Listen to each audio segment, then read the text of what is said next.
She నీ ఖాతాకు నా వాడెత్తు. ప్రతి ఒక్కరు రైతులను మోసం చేసేటోలే అయ్యారు. అసలు మన తెలంగాణ రైతులంటే గంత తేరగా దొరికి రానులందరికీ గంత అమాయకులు లెక్క కనబడుతురా. వాళ్ళను గంత కోసం ఉంచుకునేందో నాకు అర్థమైతలేదు. ఓ దిక్కు సర్కారు ఎట్లా దోకా చేసిందో చూస్తూనే ఉన్నాం. నేను సపరేట్గా చెప్పవలసిన పని లేదు. ఇక ఇది చాలదని దందాలు చేసేటోళ్ళు డూప్లికేట్ గాలు కూడా రైతులనే దోకా చేస్తురులా. ఏం మనుషులో ఏం పాడొప్ప. అగో ఇట్లున్నది ఇప్పుడు మన తెలంగాణలో రైతుల పరిస్థితి. ఇప్పుడేంది 15 నెలల సంది గిదే కథ.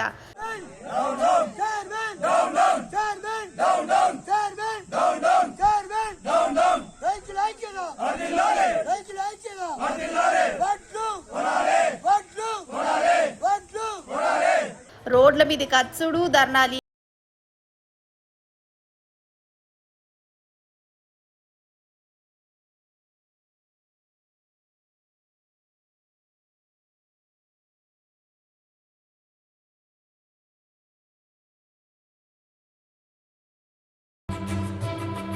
ఓ దిక్కు నడమంత్రపు వానలు వడ్లను సత్యనాశ చేసి పడేస్తున్నాయి. ఇంకో దిక్కు వడ్లను కొనే దిక్కు లేదు. కాంటాల కాడికి పట్టుకొచ్చిన జోకేటోడు దొరుకుతలేడు. మార్కెట్లో కొనేటోళ్ళు కానత్తలేరు. ఏమనంటే సర్కార్ నుంచి పర్మిషన్ రాలేదంటారు. ఇగో ఈడ చూడు ఈ వడ్లను సెంటర్ కాడికి పట్టుకొచ్చి నెలలు గడిచినాయి. అయినా జోకుతలేరట. అందుకే ఇట్లా రోడ్ల మీదకి వచ్చిర్రు మన రైతులు.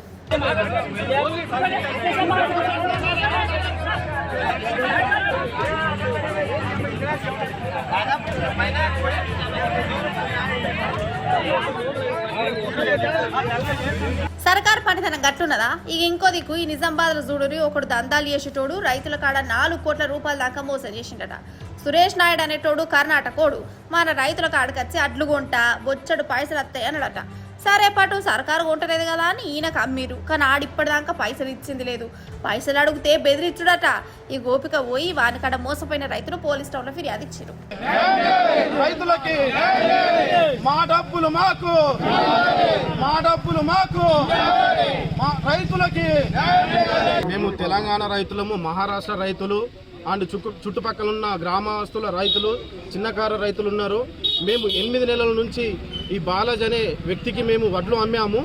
ఇప్పటి వరకు మాకు ఒక్క రూపాయి కానీ మనకి ఇవ్వలేకుండా ప్రతిసారి వెళ్ళినప్పుడల్లా రేపు మాపు అనుకుంటా కర్ణాటక వాళ్ళకి అమ్మి మమ్మల్ని మోసం చేసి ఇప్పటిదాకా రూపాయి రాకుండా చేసి మమ్మల్ని నానా తిప్పలు చేసి ఈ రోజుకి కూడా పోలీస్ స్టేషన్ తీసుకొచ్చి పోలీస్ స్టేషన్ కేసు పెడితే కూడా నాకు సంబంధం లేనట్టు మాట్లాడి వేరే వ్యక్తులతో ఆయన కుమ్మకై ఆయన పైసలు డబ్బులు తీసుకొని వాడుకొని ఏం చేశాడో తెలియదు. కానీ మాకు రూపాయి లేకుండా నానా తిప్పలు పెట్టాడండి. 4 కోట్ల డబ్బులు రావాలి, ఒక్క రూపాయి కూడా రాలేదు ఇంతవరకు. ఇది ఇట్లున్నదా? ఉండ మోసాలు సరిపోతలేవని ఈ నకిలీ విత్తనాల మోసాలు ఒకటి.